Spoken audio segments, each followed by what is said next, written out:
There are so many trends in the beauty industry that it can be hard to keep up with them. But today we'll be talking about beauty trends that you all wish would die in 2024. So I polled you all over on Instagram and asked, which trends do you just want to see go away permanently? And I have your responses along with my reaction and my thoughts to what you guys said. So I'm also going to be doing my makeup and getting ready at the same time. If you're new here and you enjoyed this video, I hope you'll consider hitting the subscribe button. I do a lot of makeup reviews here on my channel and I am completely unsponsored. So if that sounds good, let's go ahead and jump right in and get started. Okay, so let's go ahead and get into these trends. I'm going to link all the products that I'm using down in the description box below. So the first one that so many people mentioned is nails tapping on products. This is something that annoys you guys so much, and I have to agree with this one. I'm not a fan of it either, but I kind of understand the temptation to do that because when you're wearing fake nails, I was trying some out last month that I got in PR, and I noticed that I started doing that to things. As I would pick them up, I would kind of tap my nails on them, and then I was like, what am I doing? I hate when people do this. So I'm not picking on people who do it in real life because in real life, I don't think it would bother me quite as much. But when you see it on your social media feed and you see a video pop up of somebody who is like about to open a product, but then they have to take the time to just click their nails all over it. It's like, okay, come on, just open the product. Like, I don't need to see your nails. I don't care. I just want to know what's in the package, you know? So I think that's probably what annoys me about it the most. I think those videos are supposed to be some sort of I can't even say it, ASMR. I'm not one of those people who really responds to that. So for me, I think it's just more of an annoyance, but some people love the clicking sounds. And you know what? If you're one of those people, that's awesome. There are tons of those videos out there. But for me personally, I agree with you guys on that one. I do not like the whole fingernails clicking on stuff trend, and it's everywhere, and it's been everywhere for months now. Another trend you guys were talking about that you didn't like is glazed donut skin, or the whole glass skin trend that you really want to just go away. And the biggest reason that I got was that it makes your skin look greasy. As a dry skin person, for me, it's kind of like when I see dewy skin, I like it because I'm always trying to achieve that with products that, you know, I can't get naturally. But I think if you have oily skin, I could see how that would kind of be annoying to watch because it's like, yeah, that looks greasy. And if you're constantly battling shine and trying to minimize that, I could see why it would kind of be something that you'd want to stay away from. But I also do think there's a very fine line when it comes to glass skin and the whole dewy skin trend because you can overdo it. I think like with anything else, you can go too far. I think there are some influencers who just slather oil all over their face and it looks good on camera because they have the lighting and it catches the light and it makes their face look so shiny and glassy. But in real life, I cannot imagine how that would A, feel good. It would probably just feel so greasy. And B, just how would your makeup even stay on when you put product on top of that? I just can't imagine. So I think it's one of those trends that are maybe better suited to cameras than real life. I guess I just don't know how realistic it is on a day-to-day basis to have skin that looks quite that glowy and shiny, but I don't know, maybe it does work for some people, especially if you're into the more minimal makeup trend and you're not worried about foundation sliding off because you're not even wearing any. I suppose some of the people that I see doing this trend do have like perfect skin. They're 20 years old and maybe they're just putting some cream blush or bronzer on top and lip product and they're done. So that's entirely possible. But like I said before, I think it's just something that if it's done right and it's done well, like the way the trend originated in Korea was just people having really dewy, plump, healthy looking skin. And I think that's something that most people would be okay with having, myself included.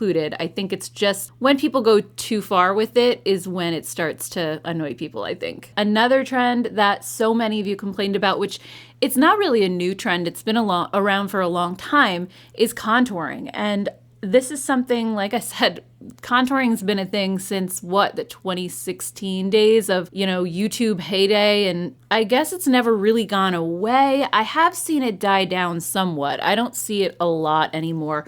I want to say it was Kim Kardashian that maybe started that trend, but contouring has been around for even longer than that. I mean, I'm pretty sure it was used in photography and movie sets and for theater because it really can change your face if it's done properly.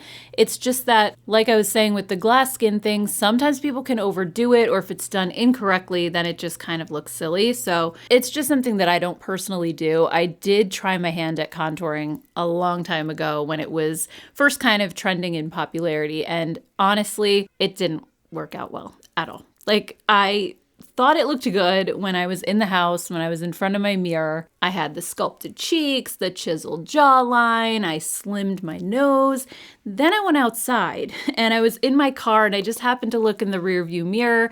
I did like a makeup check really quick and I was like, whoa, I look like I smeared dirt all over my face. So I'm sure that was just my skills or lack thereof that made it look like that. Circling back to contouring, I don't know. I don't know if it's ever gonna completely go away, especially if there's someone who's maybe more insecure about like their nose shape or, sculpting their jawline or whatever. I think people are always gonna do it. Is it going to be as trendy as it was during the Kim Kardashian heyday? I don't know. I feel like it's kind of been declining lately, at least from what I've noticed personally. This next one, I am so on board with you guys. It's food themed makeup. So this trend has gotten out of control, especially on TikTok, but it has bled its way over into YouTube as well. And I want to say it started back with the latte makeup trend. Correct me if I'm wrong, but that's the first time I remember really seeing this trend of like naming makeup looks after food really blow up. So we had the latte makeup, which was really just brown makeup, neutral looks. And I think it was a way to kind of spice it up a little bit and make it more trendy again. But at the end of the day, it's just brown makeup. I get that it's kind of a fun way to revive something, and it's a way for other people on social media to kind of participate in a trend. Think of like tag videos that we used to do here on YouTube. Somebody would do a tag and then all of a sudden everybody would want to do that tag. It was the same thing. Somebody did latte makeup. I don't know who it was that first started it. Probably Hailey Bieber, because she starts all of these trends, but I don't know, I'm just throwing that out there. But one person does it and then everyone else wants to do their own take on it, kind of like the tag videos. So I get that aspect of it and that's fine. But since then, it's kind of taken over and it's like every color of the rainbow, they're making a trend out of it. Like just recently, I definitely know Hailey Bieber started the whole strawberry girl trend. So it's basically like pink blush and lips. I mean, there's not really anything too spectacular about it. People have been doing that forever, but they call it strawberry girl and now all of a sudden everybody's doing strawberry girl makeup. Or pomegranate girl, I think is the latest one that's just kind of coming out right now. There was the whole blueberry nails trend, which it's blue nail polish. That's it. I mean, some of you are probably old enough to remember when Alicia Silverstone went on David Letterman's show wearing the Hard Candy Sky nail polish, which was the blue. And people went so crazy for that. It put Hard Candy as a brand on the map. And back then their nail polishes were pricey. They were $18. I remember saving up and getting my own bottle because it was something that I just had to have. And during that time in the 90s, blue nail polish wasn't really a thing. You'd go to the drugstore or wherever and there were varying degrees of pink and red and everything in between, but there weren't any of the colors that you see today, blue and green and maybe there was purple, I don't know, but it was rare. I feel like it was just very natural nails up until that point. And Hard Candy and Urban Decay really kind of started the nail craze in the 90s and it's been going strong ever since. Now we have not only colors, but we have holographic finishes and glitter and all the different things. So anyway, getting back to the blueberry nails, it's kind of like they're trying to make something happen that's already it's been around forever, right? But they're trying to revive it and make it popular again. And really, there's nothing wrong with reviving a trend. I'm okay with that. But I think it's more about today's social media and the way that everything is just beaten to death until you are so sick of hearing about it, looking at it. I think that's what starts to bother you then, because it's not just, okay, a couple of people are doing this blueberry nails trend. Then everybody has to do it. Everybody has to get on board. Going back to the latte makeup look, it was cute at first. It was fun. And, people were doing it, okay, whatever. But then all of a sudden, it's everywhere. Every single video on my feed as I'm scrolling through, it's latte makeup. And I'm like, I'm over it already, And it was on every platform, YouTube and TikTok and Instagram, everywhere I went. We see the same thing happen with the Sephora sale or the Ulta sale or the Amazon Prime days. I think once something is just like done to death, it makes you not even want to think about it anymore. So it's just really today's social media environment in general that I think trends can burn out very, very quickly because it's just oversaturation. And I think the annoyance that people tend to have with these trends is that everybody feels the need to kind of jump on board instead of starting their own trends. Everybody just wants to jump on whatever the trend of the moment is, which is actually a perfect segue into the next trend that everybody wants to dye, and that is everybody looking exactly the same. I think this is something that really, out of all of the trends, is so problematic, and it's something that I've been thinking about a lot lately. I know there's been a few creators that I watch who have done videos on this, and it makes me think of this Twilight Zone episode. I don't know if you guys are familiar with that show. It's from the 60s, 50s and 60s. And they always do a marathon on New Year's Eve that I religiously watch. And there's an episode called Number 12 Looks Just Like You. And in that episode, there's this pretty girl in a clinic, and her mom and the doctors are pressuring her to get this new surgery that everybody's getting, where you basically pick a face out of a catalog and then they make you look exactly like that person. There's only a few different faces that you can choose from, and it's whatever the people that be, the powers that be, have decided is beautiful. And there's a men's version and a women's version. And she's kind of stuck between, do I want number 8 or number 12? And then along the way, she's starting to realize, you know what? I like my face the way that it is. Why can't I just stay the same? And her mom and the doctors are pressuring her, like, don't you want to be accepted? Don't you want to be popular? And throughout the episode, there are nurses and different people who work there walking around, and they all look pretty much exactly the same. They have to have name tags so that you can tell them apart. And the girl finally gets talked into having the surgery at the end, but it just makes me think of the beauty aesthetic that is over, especially on Instagram. I think people actually call them the Instagram girl, where everybody looks exactly the same. And I think this may have also been a Kim Kardashian thing, like that was originally started with her. But everyone seems to have the same lips, the same makeup done in such a way, with the false lashes and the contouring and the perfect straight white teeth, like with the veneers, All of these people look the same. And if you don't look like them, you're face tuning yourself to look like them, which I think is so incredibly sad. Don't get me wrong, I am not saying don't do these things. If you don't like your teeth and you want to get veneers or Invisalign, do it. If you don't like your nose and you want to have a rhinoplasty, do it. I think everybody should do what makes them look and feel their best. But what makes me sad is if there's someone who was generally okay with the way that they looked, but now because they're always seeing these images on social media, they think there's something wrong with them and their own unique beauty, and that they have to change it just to fit in. So it's kind of like high school all over again. I remember feeling like an ugly duckling. When I was growing up, I had big glasses, I had braces. I looked like the girl in the before pictures in all of those makeover movies, that I would see growing up in the 80s and 90s, where the girl has like the frizzy hair and the glasses and the braces, and then all of a sudden they turn her into, the beautiful star of the movie. And it's like, that's kind of how I always always felt is that I'm the before picture.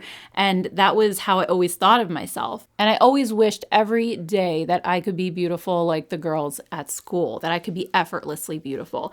And a couple of years ago, my mom gave me a box of stuff that she had found in my room that she was just trying to clear out of the house. And I found this old diary of mine. And I saw this one entry that was so heartbreaking to read, that was just like a wish that I could be prettier. And that was back before people were getting lip fillers and veneers and all of that. If you were doing that, you were a celebrity, but it wasn't something that mainstream people did. So I cannot even imagine how teenagers feel today about the way that they look when they see these images on social media. It's hard, even as a 46-year-old who is more secure with herself at this point, and knowing in my head that a lot of it is fake anyway, it's still not easy to not compare yourself. Growing up in the 80s and 90s, I felt like celebrities looked more unique. I mean, there wasn't obviously influencers back then. So we looked up to celebrities. And if you think of the ones that are from the 80s and 90s, like my generation when I was growing up, they really did look so much more unique, whether they had long hair or short hair, whether they had round faces or narrow faces. Some of them didn't have perfect teeth, some of them had downturned hooded eyes and other ones had almond-shaped eyes. It really didn't matter. Even Angelina Jolie back then, she was more of an exception with her fuller lips. Everybody used to talk about that and about how to achieve fuller lips with makeup or products, but nobody was getting filler. It just wasn't a thing. So you were pretty much stuck with whatever you were born with, and a lot of the beauty magazines would often try to just give advice about playing up your natural features and becoming the best version of yourself, but not necessarily trying to turn into somebody else like it is now. And I think that's what is so dangerous about this whole trend. It's honestly jarring to see it play out in real life. I remember a few years ago, Jen Love had done a video about influencers and what makes them popular. And she talked about why some of them blow up and get really huge and others just kind of never get there. And some of the things she touched on were like having talent. That's one huge reason, right? Because if you have some sort of talent, whether it's makeup artistry or you're amazing at cutting hair and styling hair, whatever it is, that could absolutely make your channel blow up. Or if you just have a fun and engaging personality that people really connect with, that's another way. But she also mentioned how there are some people who blow up just because they're beautiful. Like they aren't really particularly great at makeup, or, they don't really have a great personality, but because they are conventionally gorgeous, people love looking at them. People love watching their videos. And I think it's because in some small way, people want to be like them. They're selling this fantasy. Like if you use the skincare that I use or the foundation that I use, you're going to have perfect skin like me. Or if you use this lip plumper, you're going to have fuller lips, even though they probably have lip filler already. Or this mascara, look at how long it makes my lashes, yet they have lash extensions that they're not telling people about. So again, there's nothing wrong with having these things at all. But when you are in a position where you're selling something, you definitely need to be honest about that. And I think so many people are not. And then in turn, it makes others feel bad about themselves. Like, why can't I have the skin that she has? Why can't I have the lashes or the lips that she has? And I think then when you're more of an average looking influencer or you don't have work done, it's harder, I think, for people to kind of buy what you're selling. And they might try on a lip plumper or a mascara and it doesn't do what people are expecting it to do. And again, it's not as exciting if products aren't changing you from the before picture to the after, from the ugly duckling into the swan. That's what people want to see. They want to see dramatic results. And I think that is completely unachievable for most people. Most people are not going to see that with makeup. Yes, makeup can absolutely change the way you look, but typically it's not as dramatic of a change as the influencers want you to believe because they're trying to sell a product. Like I said before, I don't think it's bad to want to change the way you look. If you hate your nose, if it makes you feel uncomfortable, if you want to change it, go for it. But I think you need to do it for yourself. Don't do it because you want to fit a certain aesthetic or trend. Trends come and go. I remember everybody plucking their eyebrows in the 90s, and now we all regret it because fuller eyebrows are in, and I think at some point more unique beauty is probably going to come back, and this whole being perfect aesthetic is going to go away. As someone who has chosen to be completely natural and not have any Botox or fillers or any procedures done, I get the most horrible comments. You guys would not even believe it. And I'm not sitting here to throw a pity party, because I get tons of wonderful comments, and I would say the majority of them are wonderful.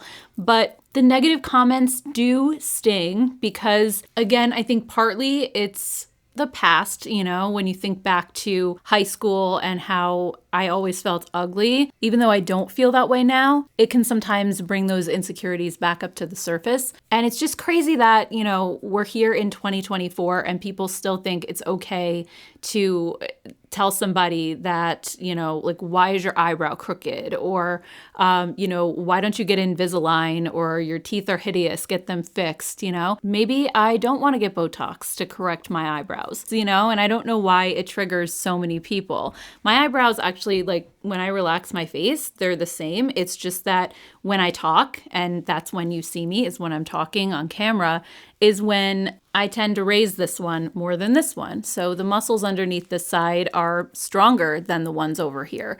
It's not that I have a crooked face or my eyebrows are drawn on crooked. It's nothing like that. It's just part of the expressions that I've made for decades, and now there's a little bit of an imbalance there. If I lift this one consciously, I can kind of even them out, but it's hard to tell myself to do that because my brain is kind of trained to do it the other way. The same thing with my teeth. People have, oh my gosh, there's somebody on Instagram who has been messaging me and sending me DMs about my teeth. You need Invisalign. Why don't you get your teeth fixed? Let me tell you something. I suffered with metal braces my entire teenage years, pretty much. It was horrible, and I kind of don't really feel like repeating that whole experience again. People, it's easy enough to say, oh, go and get braces. First of all, braces are expensive. My parents probably scrimped and saved to get them for me because they had 4 kids.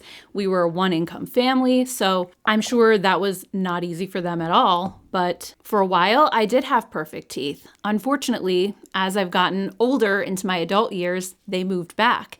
Now, would I ever get Invisalign again? Maybe. I mean, I know my son has to get it probably in the next year or 2. He's already been to an orthodontist, and the orthodontist asked me, would I consider doing it along with him?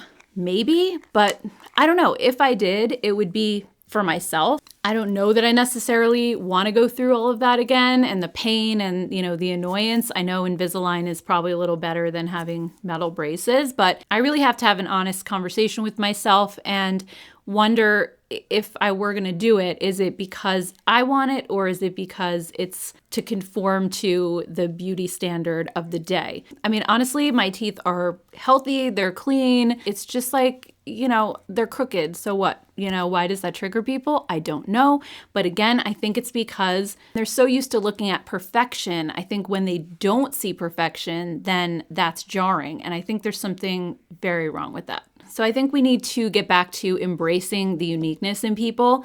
And that's kind of a segue into the next trend that everybody wants to dye. Sorry that I went off on a long tangent there. But the next one is that everybody's pushing the same products. I've seen this too, countless times. And I think part of this could be that it's something new that's just launched, and it's okay, that's fine. For example, the new Rare Beauty powder foundation. I see that all over my feed everywhere. I get it. It's a new product, and I think when new things come out, people are obviously curious. They want to see reviews, and you want to see more than one review, especially if it's a product that you're interested in. If you're not interested in it, then it can be annoying to see tons of videos about the same thing. But that's something that I understand. I get why everybody is pushing the same product. I think what bothers me is when it's clearly about the money. That's when it starts giving me the ick. And I think because you guys aren't influencers or creators, you don't really know the back end of things. But I recently signed up for TikTok Shop just to see what it was all about.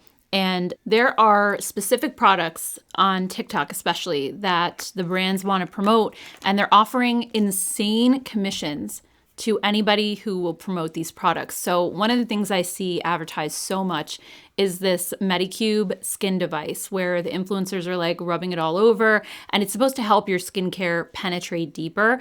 And it's, I think, like $230 something, right?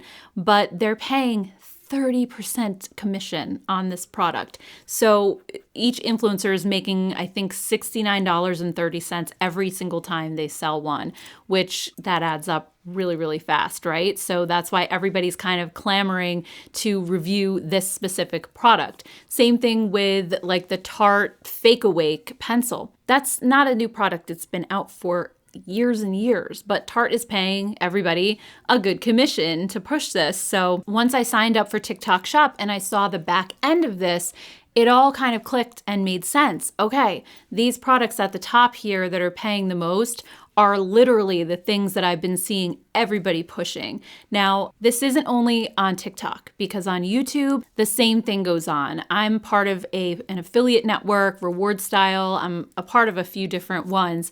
And often, you can sort the different brands by the commission and how much they pay. And some brands are literally willing to pay you 30, 40, 50% commission to sell their products. And so when you look at those brands, you can definitely make a correlation between the brands that you're seeing all over the place that everybody's pushing and the higher commission rates. So it's not always about what products are good. There's a lot of greed involved when it comes to pushing products. And I can't completely blame the influencers, because they're here to do a job and they're here to make money, but the brands are very strategic and they are paying big bucks for people to push certain things and get certain products out there. So there's a lot going on in the background. And again, if there's a new product and everybody wants to talk about it, I don't fault them for that. I think, the new products are what's going to get views, obviously, and bring people to your channel. And it's something that people are wondering about. So it makes sense to review it. But I just have to shake my head sometimes when I see a ton of people reviewing something. And it's because I know in my mind that the commissions are really high and that's why they're doing it. So I agree with you guys. Seeing the same products over and over again can definitely get annoying and boring too. Next up is fake lashes. So many of you guys said that you're over the fake lash trend. And really, this has been going on again for years, like the contouring, right? So personally, they don't bother me, but I'm kind of waiting for this trend to die because I've never been a false lash person. I find them to feel like heavy on your eyes. They bother me. They annoy me. I've tried them. I just can't deal with them, so I just stick with mascara. And it's interesting because this may be a trend that's going to be around for a while, but I feel like false lashes have kind of shifted to lash extensions, and a lot of the younger generation are starting to get the extensions. And one of you guys in one of my recent videos was telling me that you think it's because Gen Z isn't wearing as much eyeshadow, and so if they have the long lashes, it kind of makes them look a little bit more polished and more awake. It's just something on your eyes other than eyeshadow itself. It can give that made up look without being too made up. So there's that. And also a lot of you were talking about lip filler, just in general, that you're over lip filler as a trend. And this is another thing. It's hard for me to say anything because I already have naturally full lips. So it's not really something that I've considered getting beyond. As I've gotten older and I have a lot of lines in my lips, I have thought about maybe if I just got like a tiny little bit, it would make them look smoother.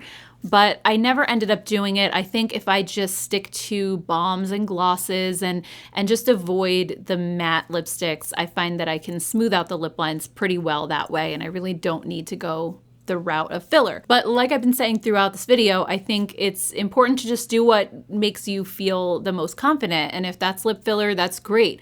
I think when lip filler becomes problematic is probably just when it gets overdone. I think you can do it really well and really tastefully. And then sometimes, people, they get it, and then it's not enough and they keep going back, and to the point where they can't even like close their mouth because their lips are so big and it looks kind of painful. people, that's when it sort of gets into that territory of maybe it's a dysmorphia kind of thing and people aren't seeing in the mirror what other people see. And that's a whole nother thing. But yeah, I feel like lip filler and fake lashes and all of that, it doesn't really bother me. I guess if people want to do it, go for it. I don't really, it doesn't, it doesn't affect me one way or the other. But speaking of lips, there is another trend that was really bothering all of you guys, and that is overlining your lips. So again, I think this just stems from so many people wanting the larger, more plumped up lips, but maybe they're not willing to get lip filler and they're not willing to, commit to that. So they just want to make their lips look a little fuller. This is a trend kind of like the contouring that I think looks okay on camera, but when you go out in real life, it doesn't really translate quite as well.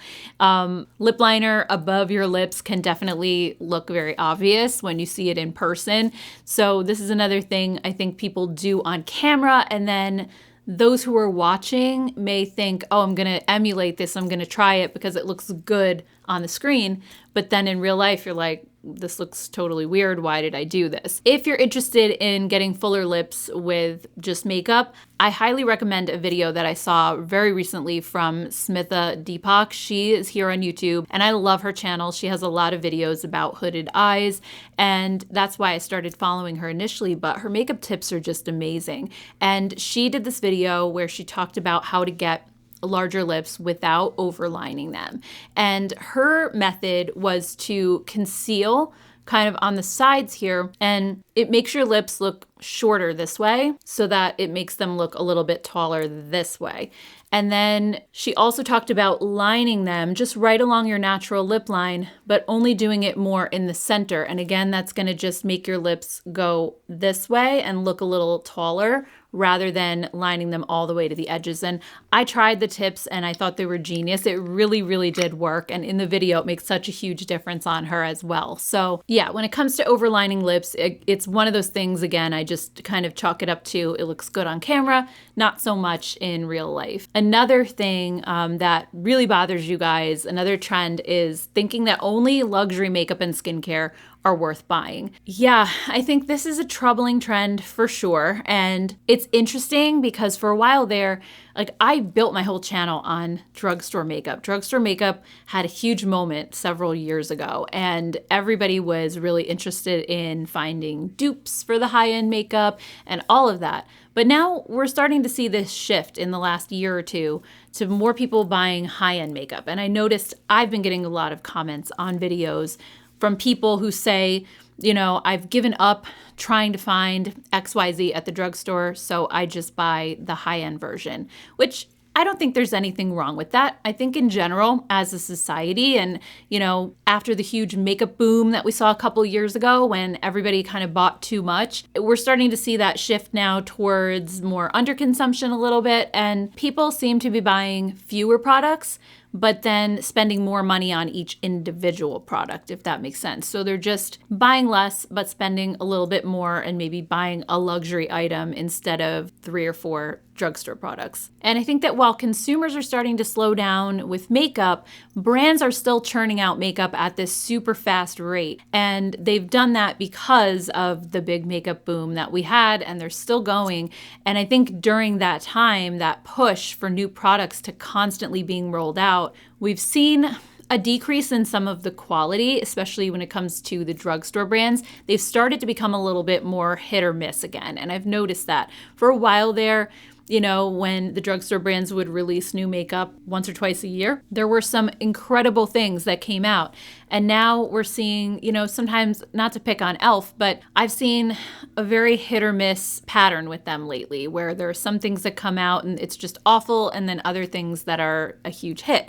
So I think it's just the speed in which they're trying to keep up with trends, and they're just trying to churn out products really fast and maybe not focusing quite as much on the quality that they once were. And it's not to say that luxury makeup is always good either, because sometimes, I've definitely had my share of duds that I completely wasted my money on, but luxury makeup can often have better shade ranges to choose from. And I'm not just talking about foundation and complexion products, but color cosmetics as well. So getting back to the trend that's bothering some of you, that only luxury makeup and skincare are worth buying, I don't agree with that at all. I think drugstore is still worth buying. It's just that I think maybe we have to be a little bit more conscious of what we buy. Maybe watch some reviews from people that you really trust that have the same skin tone and skin type as you, just to make sure that maybe what you're buying is going to be good. And that way you won't end up wasting as much money. Sometimes we see drugstore products come out and they're inexpensive, so we just kind of buy them as a knee-jerk reaction without waiting for the reviews to come out. And I think, you know, you could probably save yourself some money and some frustration by just waiting to see, you know, how things play out and how the general population is liking the product. But yeah, to say that only luxury makeup and skincare is good, I would not agree with that. There's also K-Beauty to consider because their products, especially when it comes to skincare and the makeup really, are fantastic and they're drugstore priced as well. So you really don't need to spend a lot to get some good things. Another trend you guys are hating right now is the no eyeshadow trend. So many of you took offense to that Nylon article that said that eyeshadow is now for old people. And, you know, as we know, the younger generation really isn't wearing eyeshadow. And so many of us still are that I have to agree with you guys. I love my eyeshadow. My eyes feel naked if I don't wear it. There are occasions when I'll just do liner and mascara, but most of the time I at least have to have a one and done, just something on my eyes. I'll fully admit I'm not as into using palettes as I once was, but I think it's just because we got really overloaded with palettes. And I actually have a whole video that I just did on this very topic if you're interested in hearing my thoughts on that. I think there are several reasons why many people have stopped wearing eyeshadow. So if you'd like to check out that video, I'll put it right up here on the screen and you can check that out next if you have some extra time. And I want to thank you all so much for watching today's video. Let me know which trends you hope will die in 2024 down in the comments below. If you enjoyed this video, I hope you'll consider subscribing and I'll see you all in my next one. Take care, guys. Bye.